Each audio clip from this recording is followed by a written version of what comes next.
You talk about Epstein saying that Trump was a close friend.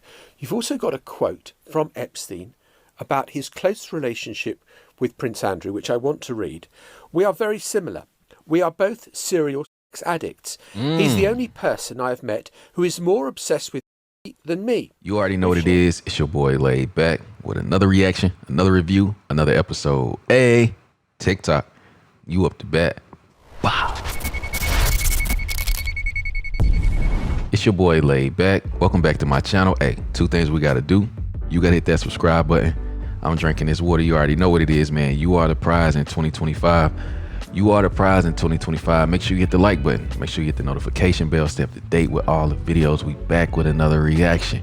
Before we get into it, if you haven't copped the merch, I'm just saying, you might want to. It's fire. But yeah, we back with another one, man. We got conspiracy theories, this Epstein stuff. It's a lot going on. You make it to the end of this one, you a real one for real. Make sure you put that in the comments. Make sure you do that. Also, share this with the last person you text in your phone. If you're a real one, I'm just saying. Don't forget to hit that like button too. Y'all be forgetting to do that. But let's go ahead and get into it. Fire Squad, what's poppin'? Let's get it. Well, thank God, Ghislaine Maxwell finally testified about Epstein's list, and you're not going to believe what she had to say. Do you know, do you have a list of names in your head or names that come to mind of people that you know did get massages when they were with Mr. Epstein? No, there's no list. There's no list of people getting massages. I don't have, I can barely recall all the people. I can barely recall. I struggle to recall actual people that I met. I may have met a long time, but I had even forgotten that about Mr. Kennedy, or I probably brought it up yesterday. It just came to my mind now. So I don't have, and there's no list. There was never a list. There was no, or certainly none that I ever saw, none I ever heard of, none that I ever witnessed, none that there's no list. There's never been a list.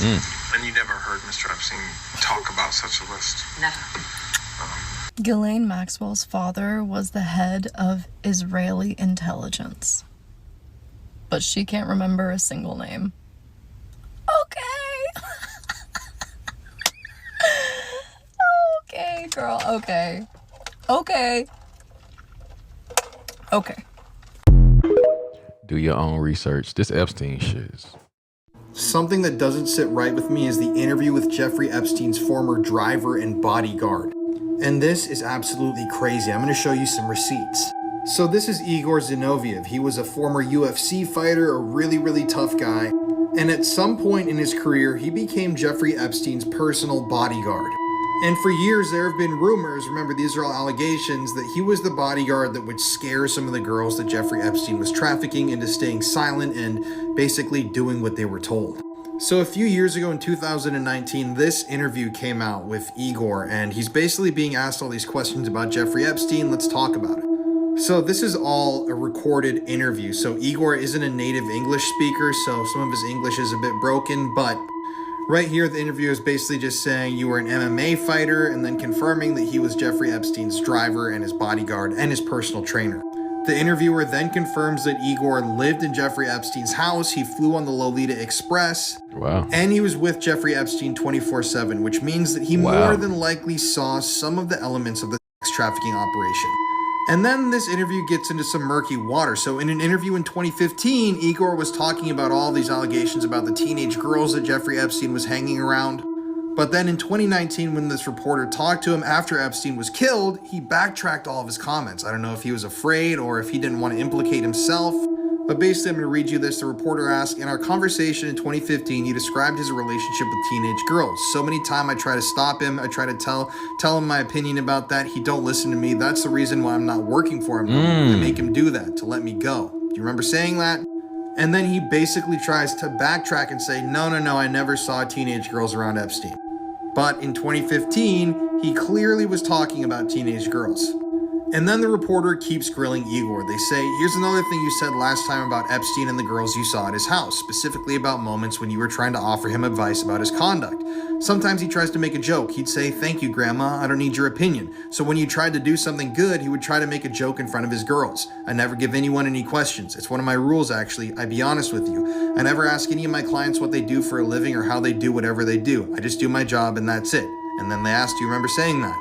To which he replies, yeah, I said that, and he tried to warn Giuffre Epstein about the cops being on his trail. He also tried to state that he just never asks any of his employers questions. He just kind of blindly works for people, which would actually serve to clear him of any wrongdoing because he was working around this trafficking ring. He was basically saying, oh yeah, I never asked about it, so I wasn't involved at all. I do find it interesting, though, that he does acknowledge the girls. And here's another quote that he denied. Here's another quote from our last interview. Here's what Igor said. He had a couple girlfriends. They have no idea the degree of what they are doing, but you can't tell nothing to them because they support him kind of. For the while, this one girl can be more attached to him. He just fire her. Fire them and keep them away. For example, I give you some idea. You have private plane and you have 3 girlfriends and one girl can be more attached to him. And next week, he don't take that girl. He takes another one and he just switch them. He brings them on couple trips and then get different girls. That's what he doing. And then they ask, sorry about that. Then they ask, do you remember that? And he says, no, I don't remember saying that. Damn. But basically what he's saying here is that he was there for all of this trafficking, the girls being on the plane, the girls being switched out constantly. And this interview just gets worse and worse. And basically, like, the interviewer says, like, I know that you don't want to confirm this. I know that it's sensitive. But when he tries to kind of backtrack, they say, I'll send you the receipts. I have your exact quotes. But it's when he starts to talk about Epstein taking his own life or his belief that he didn't, that's when this interview gets dark and disturbing. I'm going to make a part 2, so make sure you follow if you want to hear what he had to say. It's pretty crazy. He said, I ain't seen nothing, but then he said he seen stuff. So old Glizzy Max, that's what I call Ghislaine Maxwell now because I hate her. She just got moved to a minimum security federal prison after her meeting with somebody from Trump's DOJ. That member of the DOJ also happens to be Trump's old lawyer that Trump appointed when he got reelected. I'm sure there's no conflict of interest there. This is definitely not what corruption looks like, right? And the media is saying they have no idea why they would make this move happen for her. Well, I can tell you why. It's because it looks a lot better when you're going to pardon somebody or give somebody clemency if they are a minimum security inmate instead of a medium security inmate. This is also probably part of them sweetening the pot for her for cooperating on whatever level she's cooperating, which I'm sure is whatever the fuck they tell her to do. Because people that are in prison will do pretty much whatever it takes to get out of prison. Damn, they gonna pardon her? Giuffre Epstein was a gun for hire being operated by multiple intel agencies. Of course, he has direct connections to the CIA. We've covered that. He has direct connections to the FBI. We've covered that. He has direct connections to Mossad. We've covered that. And other foreign intel agencies like the French, the British, and so on. And his job was to create compromat on some of the world's most powerful people. Let's assume that that was the op and that you can't say anything about it because it will compromise your sources and methods, right? You'll never be able to give us these hard drives, right? With the evidence tape wrapped around them that Epstein put there. The FBI didn't put it there. That's how the FBI found all the hard drives with the evidence tape wrapped around them. Let's say this is the case, which does seem logical. And you're not going to be able to do anything else on this case because it will reveal so much nefarious activity inside of the intel agencies and you're going to have to protect them for whatever reason. Why release the memo the way that you did? In the history of following this stuff, I have never seen anything more ham-handed or botched or destructive than the way that they released this memo in the dark of night, 9 p.m. on a Sunday, after a series of historic wins for Donald Trump. I mean, Trump at the very height of his power, after diffusing Iran and Israel, after diffusing Gaza, after diffusing so much around the world, President Trump, economy roaring, so many things going in his favor, just passed the big beautiful bill. Why release it to left-wing media? So they leak it almost like as an insult to left-wing media, to a left-wing reporter who hates Donald Trump, by the way, if you go check that reporter's byline, and hates J.D. Vance. Why would you release it like this? Like, it seems like on its face insult to everybody who has cared about this issue. Let's say you have to say the sources and methods stuff because you have to protect the intel agencies. Okay, fine. But you control the story. You control the narrative. It was atrocious timing. The timing was terrible. A series of like historic wins that is cementing the MAGA base and fusing everyone together, and all these different disparate groups are like tentatively and slowly returning right? It's very good. You got to keep that coalition together. Why shatter it with something like this right now? If this is the conclusion you must come to, okay, let's say they have no choice, then at the very least, you do this on Fox News. At the very least, you go to Brett Baier, Martha McCallum, and you sit down for an hour. You explain yourself. Maybe you bring a bunch of evidence to that. You reveal it live. You show the prison tape. If there is a missing minute, you damn well better know about it and not be caught off guard by it, which they were. And you go through and you explain why that is. Slowly, confidently, and with the full understanding that not everyone's going to be happy with it, but at the very least, you're not trying to sneak around the issue. That's the thing that boggles my mind. That's the thing that is breaking my brain right now. Trust us, bro. We looked into it. Move along. That's not the country we live in anymore. No, sir, it is not. No, sir. The current DOJ under Pam Bondi is covering up crimes, very serious crimes by their own description. Why are they doing that? Yeah. So there are really only two potential explanations that I can think of. Maybe you've got another. The first is that Trump is involved. Trump is on the list. They've got tape of Trump doing something awful. I don't believe that for two reasons. One, I've talked to Trump about it a lot. Well, I know him. He's not that, for whatever his sins. I don't think he's that guy, actually. I don't think he likes creepy sex stuff. That's just my view. But more, I think, convincing is that this is all information that the Biden administration had. And if there was evidence that Trump had been involved in illegal sexual activity, you think the people who made up Russiagate wouldn't have leaked it? Right. Come on now. So the only other explanation that I can think of, again, maybe you've got another, is that intel services are at the very center of this story, U.S. and Israeli, and they're being protected.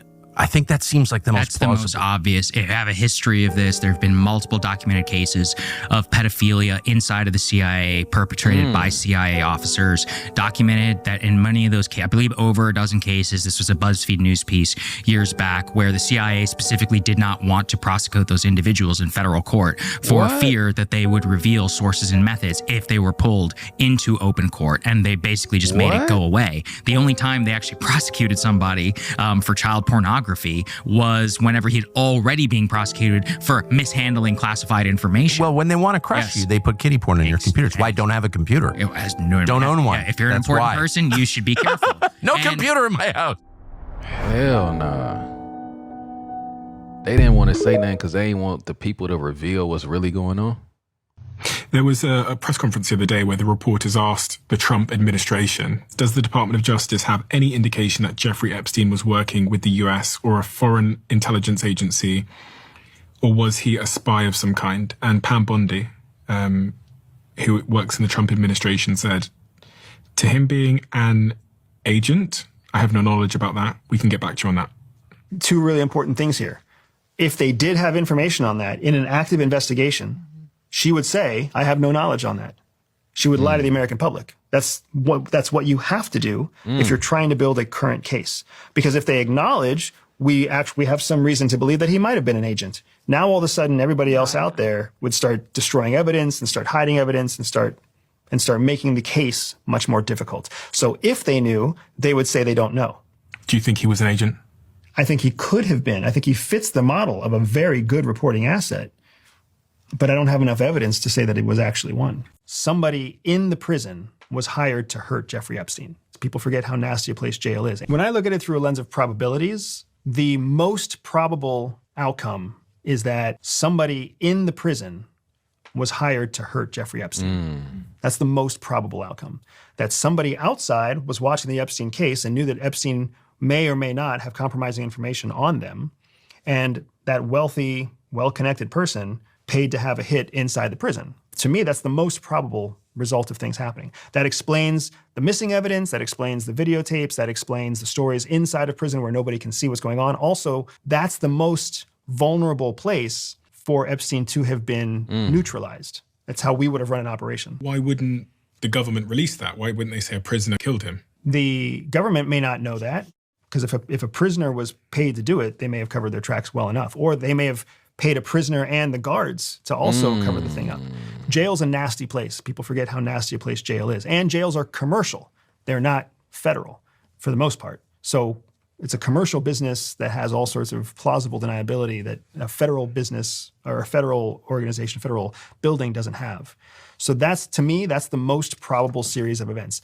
There's still a chance that any number of the other conspiracies are true. But when I think of what I've seen, what my clients have seen, what I would do if I was in the shoes of a foreign adversary or a foreign intelligence collection operation dealing with a Jeffrey Epstein type of situation, that's how we would clean it up. Put out a hit on a dude. The brother of convicted offender Jeffrey Epstein has spoken with the Today Show and 9 News as the saga of the Epstein files plagues President Donald Trump and his government. Live now to 9 US correspondent Jonathan Kersley. Jono, you have just spoken with Mark Epstein. What has he had to say? Jane, this was a wide-ranging, fascinating conversation about the relationship with his brother, what he said his brother had told him about relationships with high-profile individuals. It's almost 6 years to the day, in fact, since Jeffrey Epstein was found dead inside a correctional facility in New York while awaiting trial on sex trafficking charges. Mark Epstein spoke at length. He has said for years he believes that his brother did not die by suicide, that he believes he was in fact murdered. He told me he is urging the Trump administration to reopen the investigation into his brother's death. Here is some of what he told me just moments ago. He had dirt on people. He knew a lot of things about a lot of people. Somebody wanted to keep him quiet. Well, I've already said publicly that it's open out there that in 2016, during the election, Giuffre told me that he didn't tell me what he knew, but he told me that if he said what he knew about the candidates, that they would have to cancel the election. Cancel the election. When I say holy crap, that is what I mean. Do you remember these two vile human beings? New York federal judge Loretta Preska just ordered 180 previously redacted names of friends and co-conspirators of Jeffrey Epstein to be released. In other words, the world will soon know the name of 180 people of power and privilege who participated in the corruption and assault of dozens and dozens and dozens of women. Jeffrey Epstein was an habitual offender who assaulted dozens of women from 2005 to 2019. Although I'm sure it was happening way before 2005, that is just the first time the cops were alerted. He was arrested in 2019, but hung himself in his jail cell before he was able to be prosecuted. Many people believe that he did not die by suicide and he was actually murdered. Judge Preska has ordered for the names to be released sometime this week. We are talking about very high-ranking people from around the world. We are talking about celebrities, world leaders, scientists, the royal family. And even ex-president Bill Clinton is supposed to be named as Doe number 36. And of course, I'll do a follow-up when the full list is released. Well, I just want to say for my relationship with President Trump, relationship's a big word, but I just want to say that I met him, or I believe I may have, because of my father in the 90s. So my father liked him very much, and he really liked his wife as well, because they were both Czechoslovakian. And as far as I'm concerned, President Trump was always very cordial and very kind to me, and I just want to say that I admire his extraordinary achievement in becoming the president now, and I like him, and I've always liked him. So that is the sum and substance of my entire relationship with him. Is he gonna pardon her? Addressing the victims was a bit of a sham, saying I'm sorry. I have a particular issue with saying I'm sorry, because not at one point when I was being raped every single day. Sometimes for 3 times a day, up to 3 times a day. When Ghislaine herself, by her own hand, forced me into Jeffrey Epstein's room to be raped, did she say I'm sorry? I've spent the last 17 years trying to get some form of justice, trying to put together a life for myself.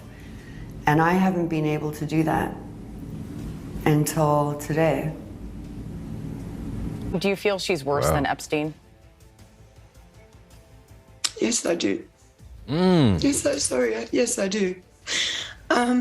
Women are supposed to look after each other. Human beings are supposed to look after each other. And because she was a woman, she normalized abuse. She participated. She tortured. me and others. And she's worse than Giuffre. She broke the sisterhood. She broke that bond. She was supposed to be a protector and nurturer, and she failed us. And she'll have to live with that for the rest of her life. I think the most difficult thing I've found more than anything, no matter what Ghislaine has done to me, I don't wish her harm, because I'm not like her. I don't want Ghislaine to be raped. I don't want Ghislaine to be hurt, because I'm not her. Because I don't wish pain upon any other human being. That's real. No matter what they've done to me. And that's the difference between Ghislaine and I, because I can't hurt another human being. Damn. So it's sad. And it's really sad that she felt that I wasn't worth anything.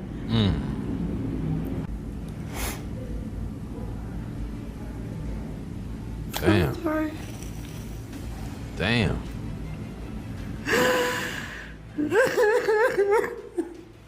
Jeez, this stuff is heavy stuff here, man. Hi there, we're following some breaking news tonight. Earlier today, the Department of Justice, they dropped the Ghislaine Maxwell interview that happened a few weeks back, the transcript and the audio. Here's what she had to say in her own words.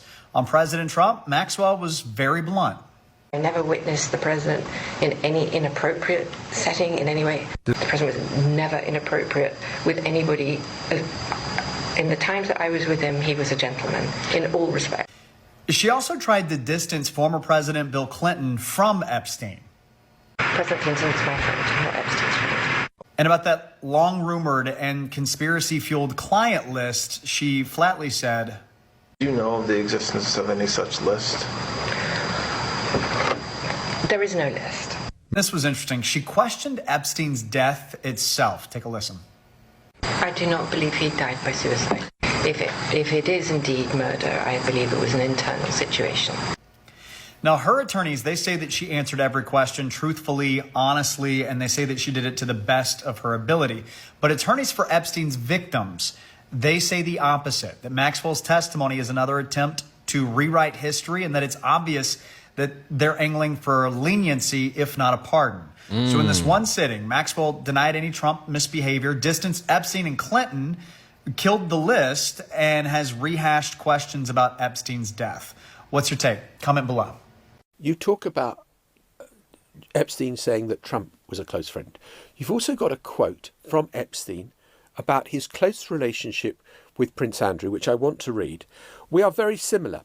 We are both serial sex addicts. He's the only person I have met who is more obsessed with pussy than me.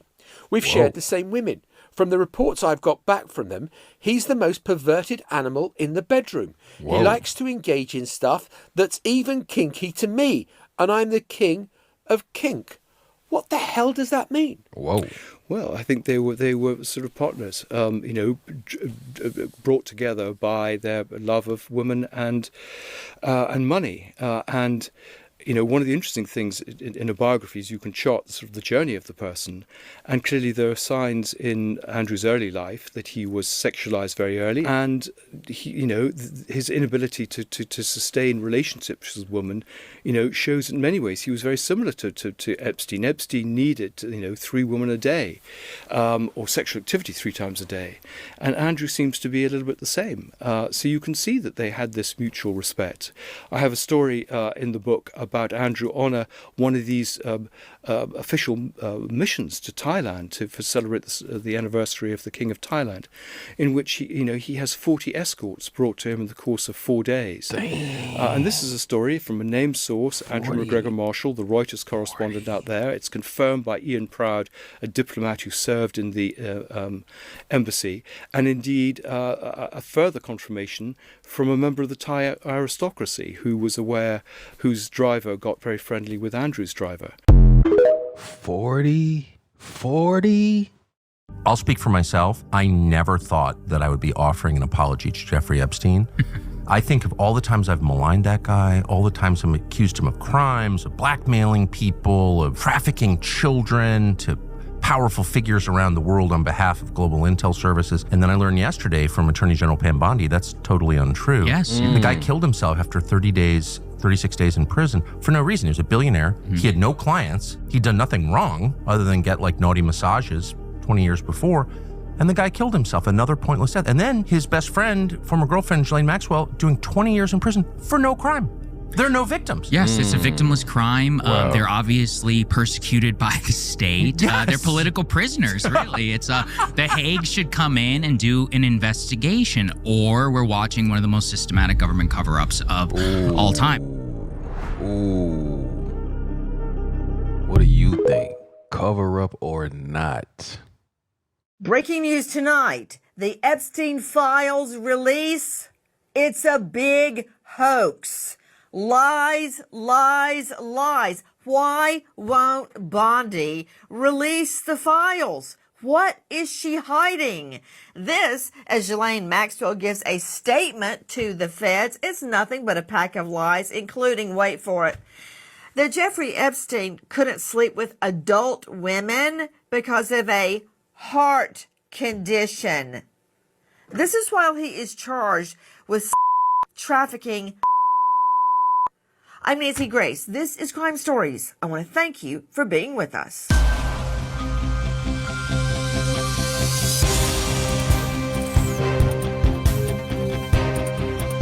This shit here is crazy.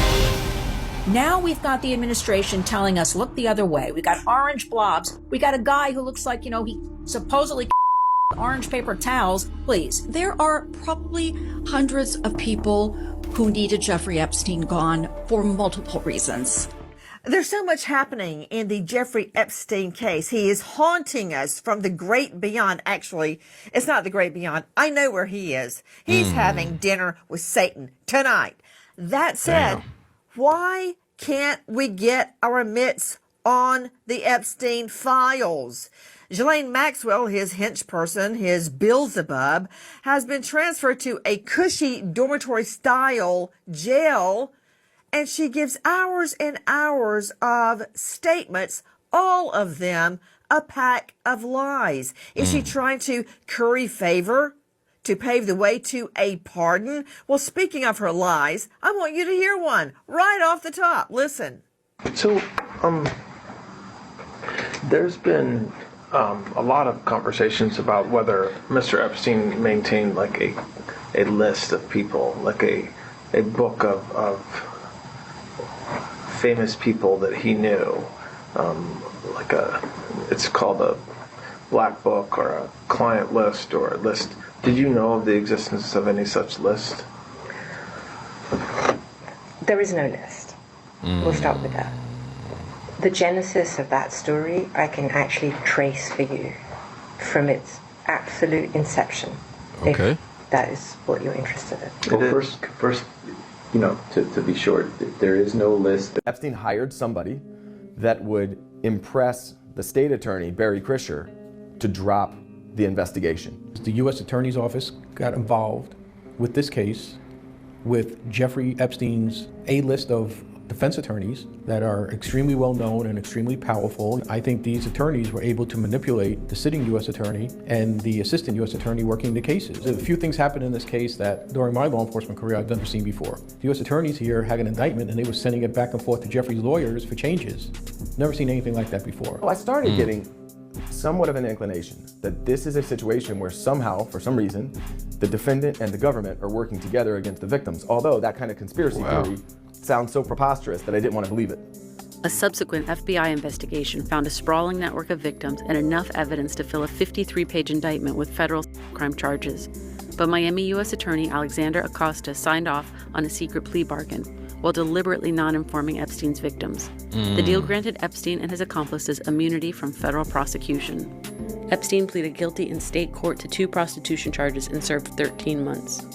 Epstein's punishment was like that of no other in Florida. He had a private space in a vacant wing of the Palm Beach County Stockade. Wow. But records show he spent limited time there. He was allowed to go to his private West Palm Beach office, where he spent up to 12 hours a day, 6 days a week, often accepting visitors, including female friends. But what he ended up pleading to was a joke. The sentence he served was even a bigger joke. And then his probation was a slap in everybody's face. Acosta, now President Trump's labor secretary, didn't explain why he sealed the details of Epstein's plea so that no one would know the scope of Epstein's crimes or who was involved. Years later, he said he and his staff were bombarded by Epstein's army of legal superstars, who launched a year-long assault against him and other prosecutors that they took all the way to the U.S. Attorney General in Washington, D.C. If you don't let the victims be a part of the solution, there is no solution. And in the case of Jeffrey Epstein, the prosecutors created a universe that excluded the victims and disempowered them for a second time and empowered the perpetrator. That is absolutely unacceptable. This is probably the most unjust outcome of any case that I've been involved in in 40 years. Wow. He was at the... Trump tweeted one more time, and it still felt very reserved. It felt very nice. He was like, look, I don't care if Elon turns against me. I want the big, beautiful bill passed. He can just deal with it. Let's get this legislation done, right? And then Elon tweets out, all right, time to drop the big bomb. Trump is in the Epstein files. That's why they haven't come out yet. Have a nice day, DJT. Oh, that's crazy. That's gonna be a hard one to dig yourself out of, because Epstein is like the burrowing ground. It is the conspiracy 101, right? So many people had podcasts, had hours of content going over Epstein, talking about who might be involved, who's in the Epstein files, who's in the Epstein log, his little black book, all that stuff, going over and over and over it, getting people really feverish over it. And then some of those same people, because of who they are and because who they're connected to, they get in office. They get into government office through Trump, right? That was a mistake, because even the hardcore conspiracy theorists knew. When Elon tweeted that out, Trump is in the Epstein files. That's why they haven't come out yet. Almost right underneath is Alex Jones saying, God help us all.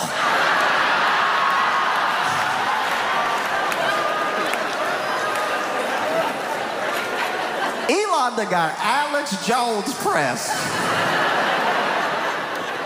Because where do you go from here truly, you know? Where do you go? Because those same people who are talking about, if they just let me in a room full of files, I'd find the Epstein files in 5 minutes. Just let me in the room. And now you're in the FBI. And so when people ask you, what's up?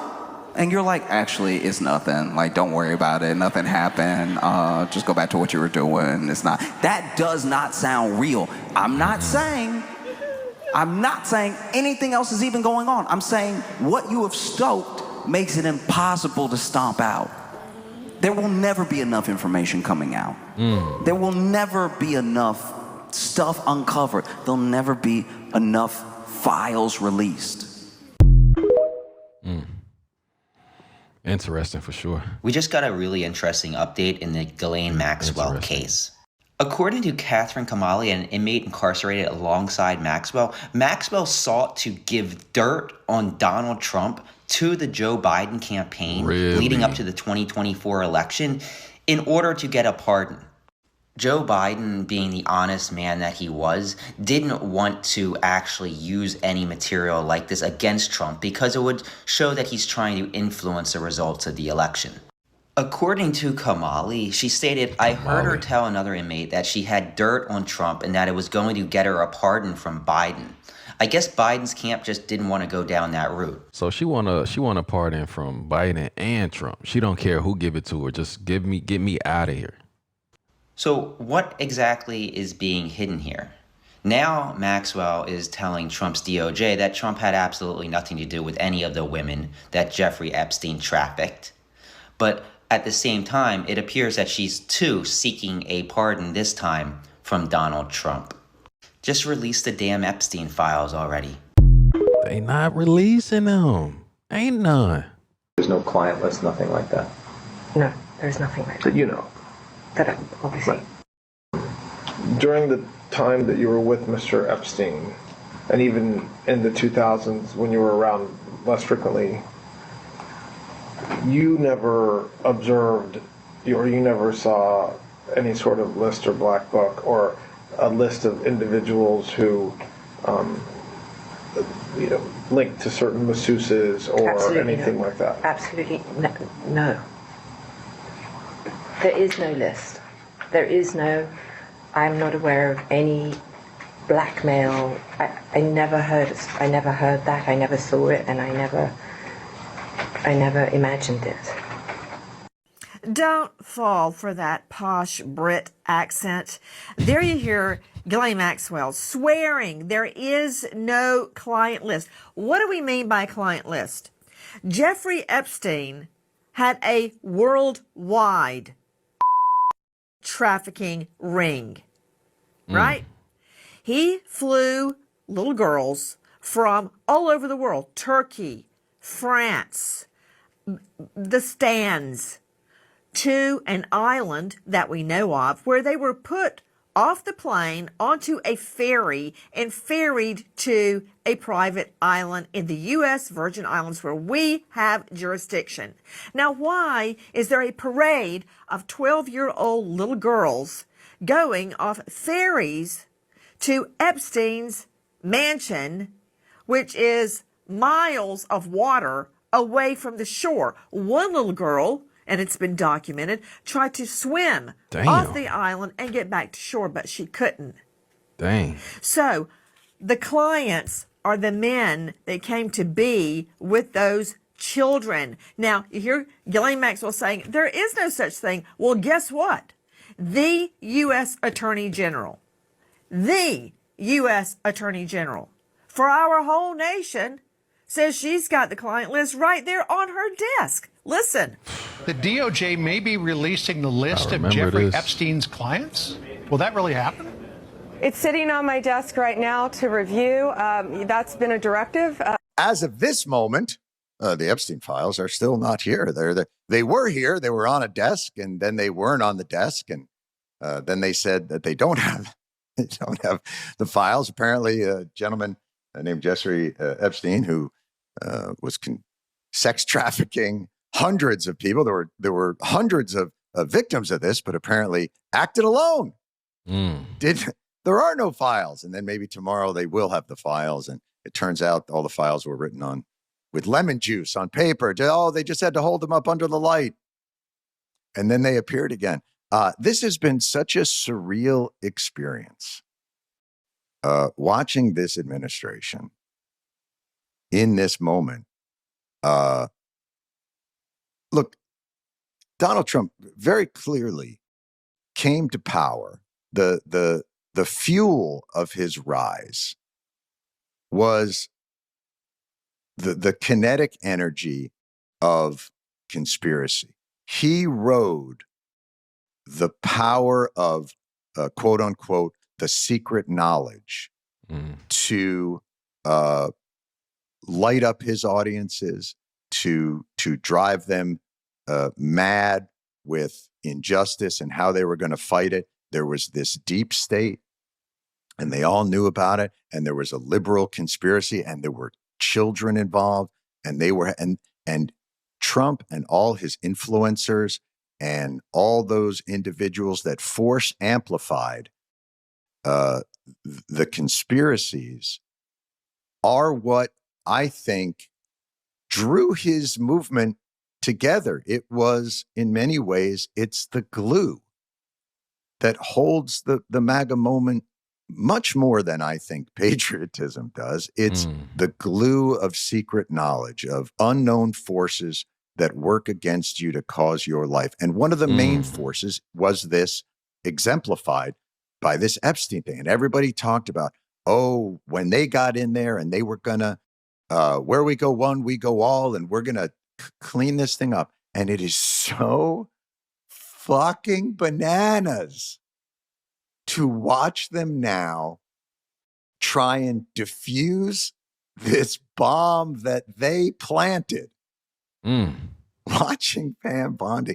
I don't know if you saw the cabinet meeting where somebody, the first moment they brought up Epstein in the cabinet meeting, and Trump immediately jumps in.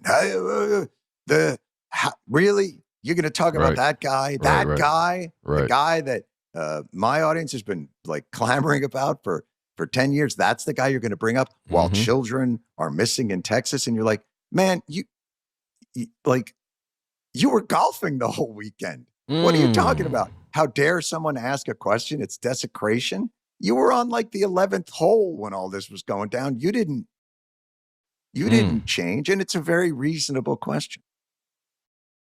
But to watch Pam Bondi have to go from, and it's the same that happened with Bongino and Patel, to go from conspiracy theorist to reasoned expert is just chef's kiss.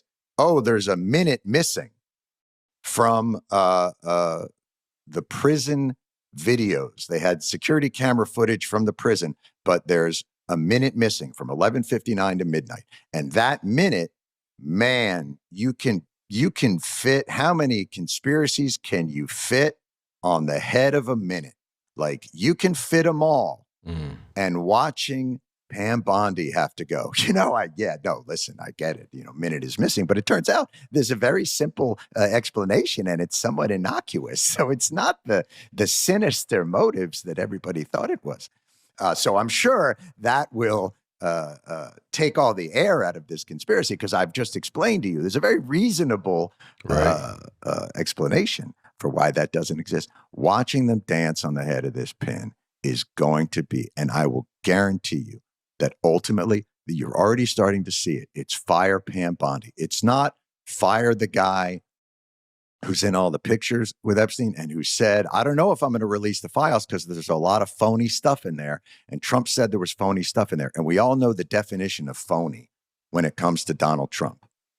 Anything that reflects poorly on Donald Trump is phony or fake. So by the very fact that he used that word specifically tells you something, very much so. And I'm sure it'll morph, because somehow dear leader will find his way out of it. It'll be Pam Bondi, or it'll be somehow or it'll be the Mossad, or they'll come up with some fucking idea that, actually, Trump is being really smart. He's got all the information and he's using it as compromat to get to bring peace to this world. But man, what an upside down. It's like watching the movie Speed, where they've all been in the bus driving 80 miles an hour, and suddenly the driver turns out to be one of them, and he's like, actually, I planted the bus, I planted the bomb, and I'm the one who said we couldn't drive less than 80. Man, we're in such a weird moment.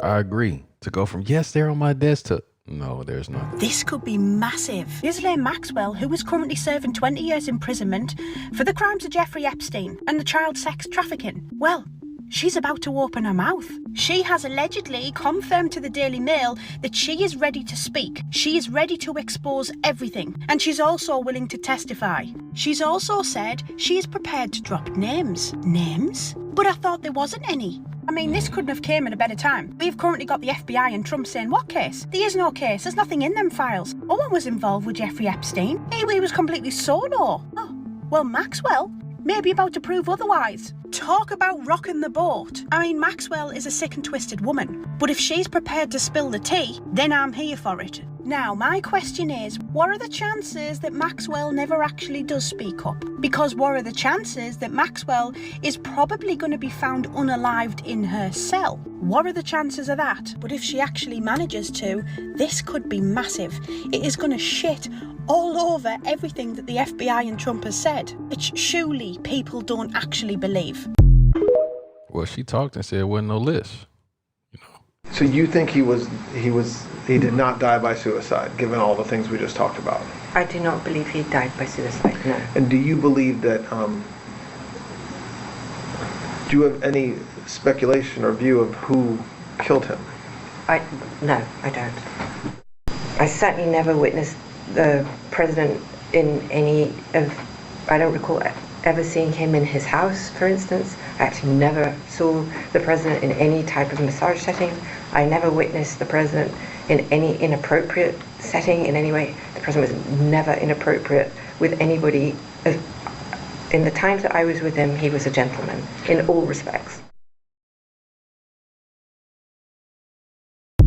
What do you believe? What do you believe? I knew Ghislaine pretty well when Maxwell ran the Mirror, and she was very energetic, very lively, and I sort of socialized with her a bit, but then completely lost touch. And then working for the government, so it was more than 20 years ago, and I was on a plane going to a funeral in America. She also happened to be on the plane. She was sitting a few rows behind me, came up, had a chat, and just said, and I can definitely remember this, do you want to come and meet my boyfriend? And so, yeah, well, nothing to do. I always quite liked Ghislaine, I must be honest. I thought she was a very, really warm personality. I always felt a bit sorry for her because her dad was such a monster.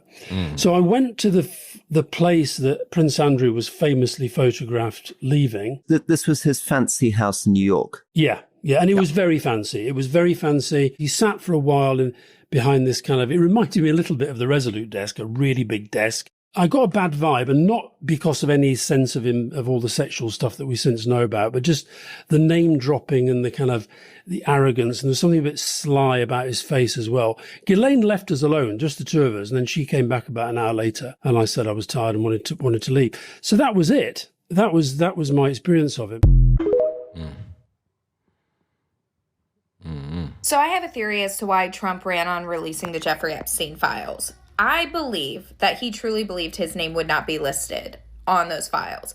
And it's not because he wasn't there or involved. It was because he believed that him and Giuffre were so tight that that was his best friend, that Giuffre would never record him the way he did everybody else. Trump was probably very aware that Giuffre was recording everybody and logging everybody's involvement with this chain of abusing women and minors. And Jeffrey Epstein probably told Trump multiple times, buddy, you're not on the, I would never do that to you. I would never record you like that. And so when Trump ran on releasing this list, he probably believed his friend. He believed that his friend would never do him like that his friend would never record him like he was doing everybody else. And then when he got into those files and he seen his name was on the logs, that it recorded all of his involvement, his feelings and his ego were hurt, and he panicked, and he decided to gaslight all of his followers and just tell them that the list didn't exist because he didn't even know how to handle the situation. Now that his followers are freaking out about this list and everybody is not allowing him to gaslight us that this list doesn't exist, what's happening is him and Pam Bondi are making it their number one priority to edit that list, to make sure that his name is nowhere listed on that list. And that they can release it and it will look real enough that at least Republicans and MAGA will fall for it. Anyways, that's my theory.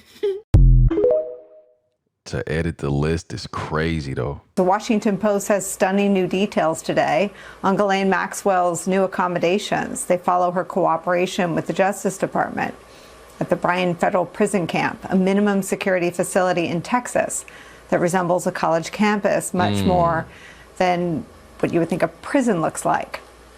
From that piece, quote, someone gave special preference to Maxwell that, to my knowledge, no other inmate currently in the Federal Bureau of Prisons has received. Wow. That's according to Robert Hood, a former warden of the Florence Supermax prison in Colorado, home to some of the world's most notorious criminals, and on the opposite end of the security spectrum from Bryan. Quote, it is a country club, Hood said, of the camp about 100 miles northwest of Houston.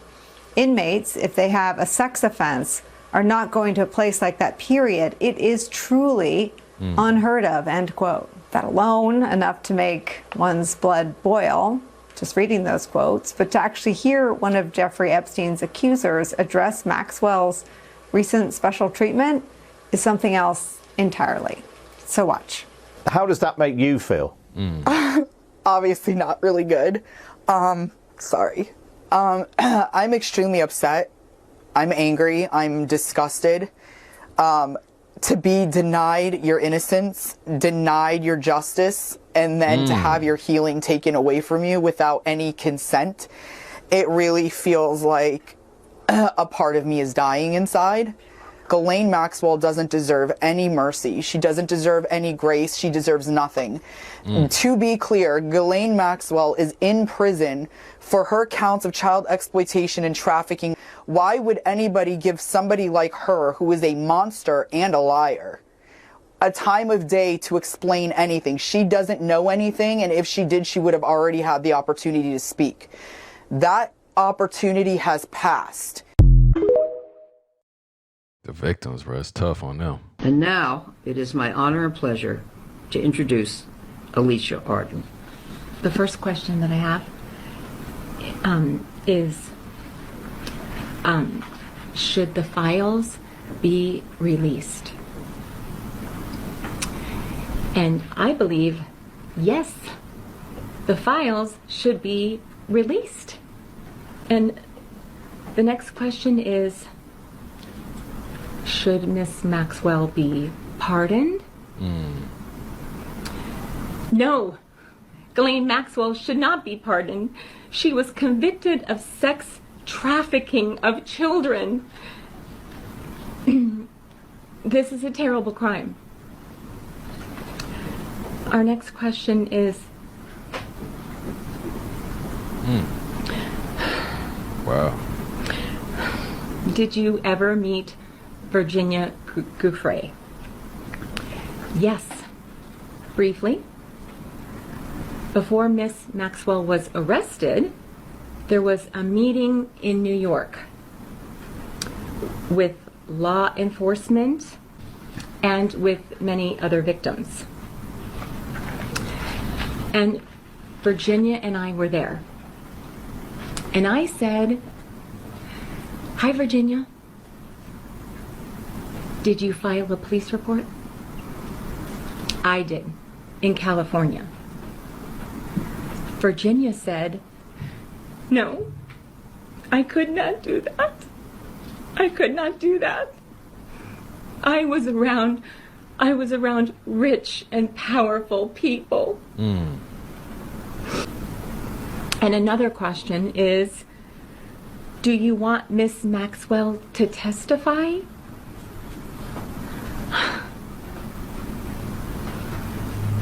I don't know. I'm not sure. I'm really not sure if we can even believe her. The last question, how do you feel?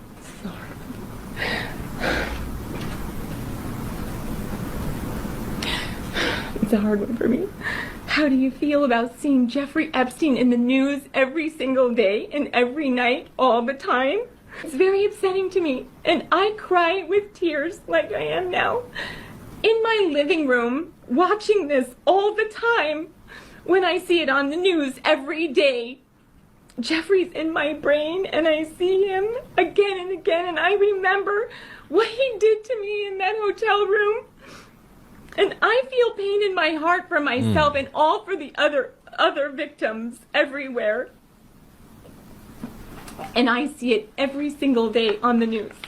Okay, thank you. Well, I was really expecting more from this, like a lot of Americans. I believed that we were finally going to see the Epstein list and that the names would be exposed, that justice would be served. Pam Bondi said it was coming, she gave us hope, and now she's saying that there's no list. That Epstein definitely took his own life. No follow-up, no accountability, just silence. It's not what we were promised, and yeah, I am let down. But just because I'm saying this does not mean I regret my vote for Trump. Not even close. I think he's done a lot of good for this country, and I stand by that. But this, he dropped the ball. He talked a big game about draining the swamp and about exposing the truth. But when it came to the Epstein files, arguably one of the biggest scandals of all time, we got silence. And if there's nothing to hide, then why is everything so hidden? Why is the list sealed? Why is every name protected? It's not about party anymore, it's about power. And too many people in power don't want this list to see the light of day. They didn't forget to deliver justice, they chose not to. And we should hold everyone accountable, no matter who we voted for. That is definitely true. I am not just fascinated now, I'm obsessed with Trump's reaction to a question yesterday about the Epstein files, whether they exist or not. I have sources that are telling me, even though Trump was on one of the flight lists, there's nothing behind it in the file. So why is Trump lashing out this way in a very uncharacteristic way about the Epstein file? I think you're totally right. I think right now the left is going and saying Trump's seriously implicated in the file. There's no evidence of that. If that were true, the Democrats would have released it last administration. That's not it. The reason is, and I think the reason why Trump is so angry about this is, we were never going to get the Epstein files. There was a list, then there wasn't a list, then there were clients, there aren't any clients. Ghislaine Maxwell is in prison for trafficking girls to nobody, I guess. It's all kind of silly. It's preposterous. But we were never going to get the files because either the official story is true and Epstein was just a rich sex freak and all those rich and famous people had nothing to do with him, or he was tied up with intelligence, as Alex Acosta reportedly said, or he was interwoven with all of these heads of state and billionaires and all the rest. And if that's the case, we were never going to get the file. I suspect, and this is pure speculation, I think Trump is irritated because he's had a lot of big wins domestically, foreign policy, on immigration, on the economy, all these things. He wants to be talking about that. And he knows that he is constrained by statecraft from going any further with the Epstein case, that if you reveal all the most wealthy, powerful people in the world tied up with this thing, you could unravel the entire world order. He just can't do it. Biden couldn't do it. No one's going to do it. And so he wants to move on. But what you're saying then is you believe there is a list, but there are, it's sort of like the Kennedy assassination where they said we can't handle the truth. You're saying it exists. I don't think there's a list like, 1, 2, 3, 4 on the back of a napkin, but I think the guy had clients, wouldn't you say? I mean, if he didn't have clients, then Ghislaine Maxwell should be let out of prison today. Can Donald Trump keep a secret? Apparently. The man is more discreet than he gets credit for, but he's not hiding his emotions here. He's saying, look, I got all these big wins. I'm trying to do the responsible thing. I can't release this list. People are yelling at me. Why can't we talk about the border or whatever? He don't want to talk about that shit? Boy, who is Virginia Giuffre?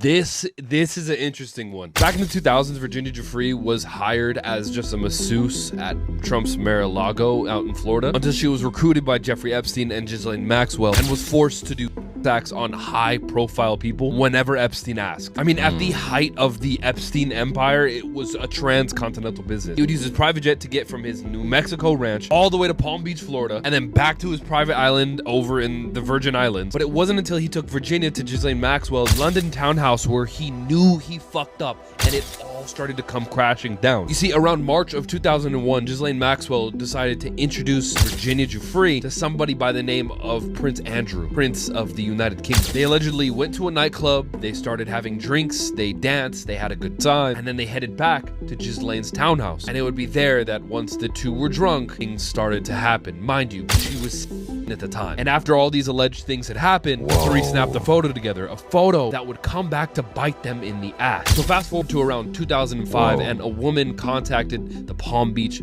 Police Department to report that her stepdaughter had been paid $300 by Jeffrey Epstein to give him a massage. And that set everything off. It led to an investigation by these two cops. One, Detective Joseph, and I can't say his last name, and I believe Chief Michael Rayner or something like that. And the investigation just started snowballing. Because after getting that one tip, it was alleged account after alleged account after alleged account after alleged account, which led to around 30 girls, all with the exact same corroborating story that was absolutely verifiable. The girls would get hired at Mar-a-Lago to go and give a massage to a client. The girls would then get recruited by Ghislaine Maxwell, who would then ask these girls if those girls had friends. So then a friend would refer a friend, would refer a friend, would refer a friend. But sooner than later, there was an entire network of just high school girls that were one friend of another friend of another friend of another friend. But even though those two detectives were leading the charge and they had a solid case, the state attorney at the time just wasn't doing shit. So the detective and the chief decided to take it into their own hand and contact the FBI to get a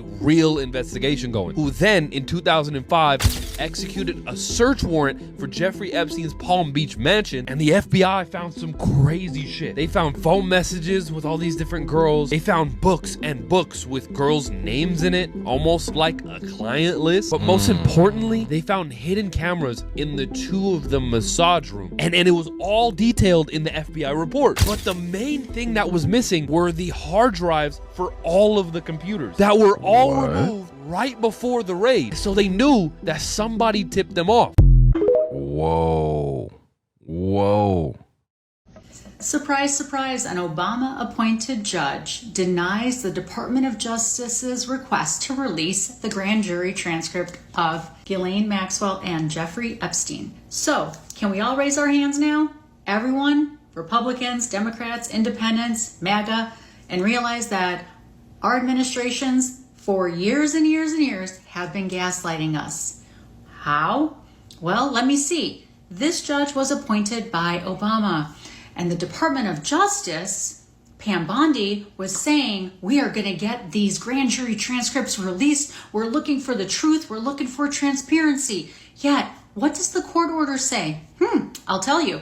The court order says now that the government has conceded that the information that they are asking me, the judge, to release to the public, these secret grand jury transcripts, is information that's already out in the public domain.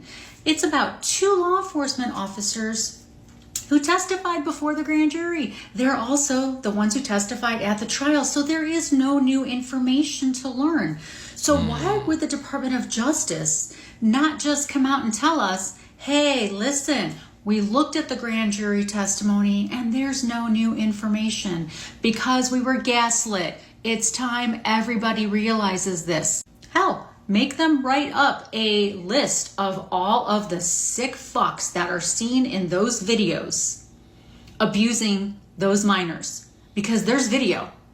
And for them to try to gaslight us and to think that there is none, we're done. We're done. And I hope you're all with me. We can't let this just go. Every administration is trying to keep this quiet. All right, guys, that was another TikTok compilation. That was the Epstein stuff, man. You made it this far. You a real one for real. Make sure you put that in the comments. That list ain't coming out, bro. It ain't. You know what I'm saying? They say they don't even exist no more. So it go from existing to not existing to never coming out. Like one of the videos, one of the people said in one of the videos, it wasn't gonna never come out. If it was really true about what they were saying, what was going on with the Epstein case and with flying and all of the stuff that was going on and being connected to so many important people, influential people, ambassadors, princes, kings, whatever, that list is not coming out, bro. No, it's not. But y'all let me know in the comments, do you think it is a list, or do you think that they trying to cover up something, or do you think it ain't a list? But till next time, man, self-love and positivity. Fire Squad, I got you and you know it.